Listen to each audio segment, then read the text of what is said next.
A brief excerpt from Songs for Tomorrow by Lydia McNeill. Fanny was rocking back and forth, singing a cheerful, silly tune, trying to dispel the worry that she felt.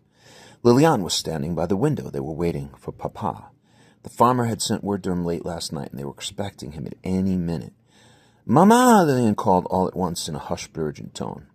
Regine and Fanny hurried to the window. They saw Kiva marching toward the house, followed by a determined-looking German soldier. The farmer who stood behind them coughed nervously and shifted his weight from one leg to the other.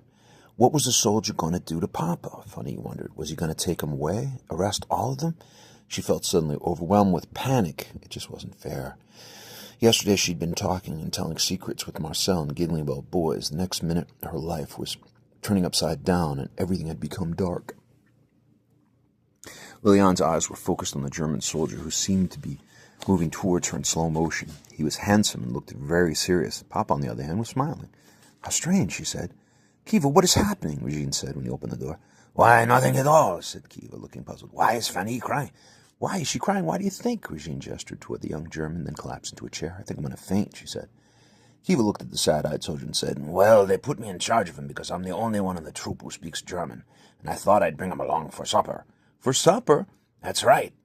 He's our prisoner of war. What do you think?" "I thought he had arrested you, of course, and that he was coming to take us too." No. Kiva was laughing now, waving his right hand in front of him as if to bat away all confusion. "He wouldn't hurt us. I saved his life." Kiva turned to explain the situation in German to the young prisoner, who smiled shyly. Liliane, still slightly afraid, backed away, while Fanny wiped away her tears with the back of her arm and smiled shyly back. "You see," Kiva said, pointing to the German, "he deserted his troop after quarreling with his commander. Then he tried to make it all the way to Switzerland under cover of night.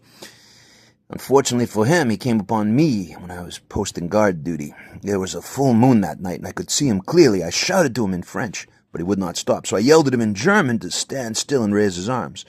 When I brought him back to camp, the others wanted to kill him right away, but I was in charge because the chief was away, and I put my foot down. Now he fights alongside us against the Germans. He's very valuable because he knows how to work the guns that we steal from them."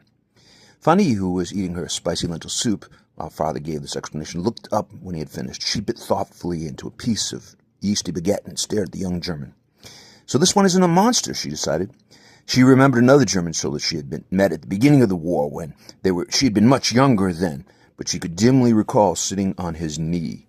He had played gently with her braids, telling her she reminded him of his own daughter back home. And there's the family after the war. That's Kiva there with his two daughters and his wife. Vive les